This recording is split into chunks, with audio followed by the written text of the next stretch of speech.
စစ်တကောင်းသားဘင်္ဂလီကလားများကရိုဟင်ဂျာဟူသောနာမည်တစ်တလုံးကိုတီထွင်သုံးစွဲလာခြင်း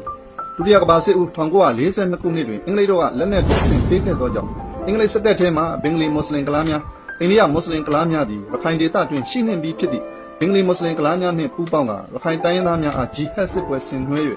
လေယာမြေများနှင့်တိုင်းရင်းသားတို့ပိုင်ဆိုင်သောဥစ္စာပစ္စည်းများကိုသိမ်းယူခဲ့သည်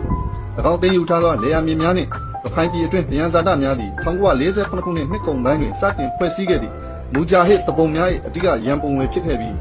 ပါကစ္စတန်နိုင်ငံအစိုးရကလည်းမူဂျာဟစ်တို့ကိုအဓိကထောက်ပံ့ခဲ့သည်ထိုမူဂျာဟစ်တပုံဖွဲ့စတင်ဖွဲ့စည်းသည့်ကာလအထိရိုဟင်ဂျာဟူသောဝါဟာရအပေါ်ပေါက်သေးပေ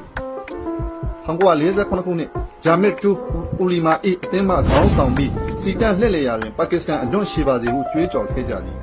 မြန်မာနိုင်ငံလွတ်လပ်ရေးရပြီးနောက်1948ခုနှစ်တွင်ဝန်ကြီးချုပ်ဦးနုတွေ့ကြုံခဲ့ရသည့်နိုင်ငံရေးအကျယ်တဲများသည်ရခိုင်ဒေသတွင်းနှင့်ရန်ကုန်ခြေဆိုင်ဘင်္ဂလီမွတ်စလင်များ၏အသုံးချရာပင်မအခွင့်အရေးဖြစ်ခဲ့ရသည်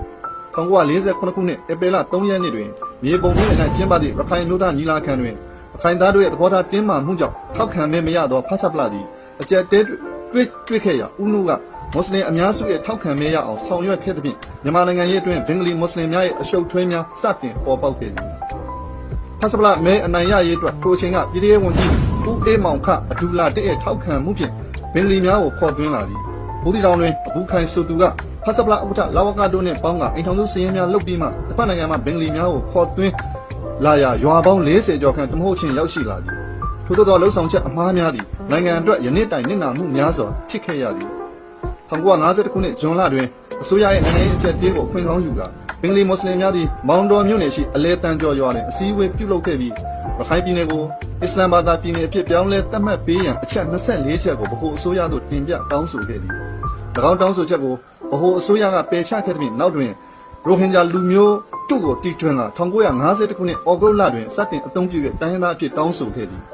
ဘင်္ဂလီများကိုရိုဟင်ဂျာလူမျိုးအဖြစ်ပုံဖော်ရန်အဓိကကြိုးပမ်းခဲ့ကြသူများမှာမွတ်စလင်ပညာတတ်များဖြစ်ကြသည့် MA ထရလီယာဘာသာမောင်တန်လွင်နှင့်မောင်တော်ပါလီမာမက်အဘဒူဂါဖိတ်တို့ဖြစ်ကြသည်၎င်းတို့ကိုနောက်ွယ်မှပံ့ပိုးသူများမှာရန်ကုန်ခြေဆိုင်ဗမာမွတ်စလင်အစည်းအရုံးဖြစ်ကြောင်းအလဲတန်းကျော်စီရင်ခံစာလက်နှိပ်ဆက်မှုတွေအတိအလင်းဖော်ပြထားသည်မောင်တော်ပါလီမာမက်အဘဒူဂါဖိတ်ဒီ1960ခုနှစ်ဧပြီလ21ရက်နေ့တွင်ရန်ကုန်၌သတင်းစာရှင်းလင်းပွဲတစ်ခုပြုလုပ်ကာရခိုင်ပထံအာရက်သွင်းတော်များသည့်ရိုဟင်ဂျာလူမျိုးဖြစ်ကြောင်းရခိုင်ဘင်္ဂလီဥရဒူပါရှန်အာရဘီစကားများကိုရောနှောရာမှရိုဟင်ဂျာဘာသာစကားဖြစ်လာကြောင်းစတင်ဝါဒဖြန့်ခဲ့သည်မန်တကယ်အဖြစ်၎င်းတို့ရဲ့စကားများသည်ဘင်္ဂလီစကားများသာဖြစ်သည်၎င်းတို့ပြောသောစကားသည်စစ်တကောင်းအောက်ပိုင်းမှပြောသောစကားဖြစ်သည်ဘင်္ဂေါတွင်စစ်တကောင်းအထက်ပိုင်းစကားနှင့်အောက်ပိုင်းစကားဟူ၍စကားနှမျိုးရှိသည်စကားနှမျိုးသည်အနည်းငယ်ကွဲသည်စစ်တကောင်းအထက်ပိုင်းသုံးသည့်စကားသည်ယခုအခါတွင်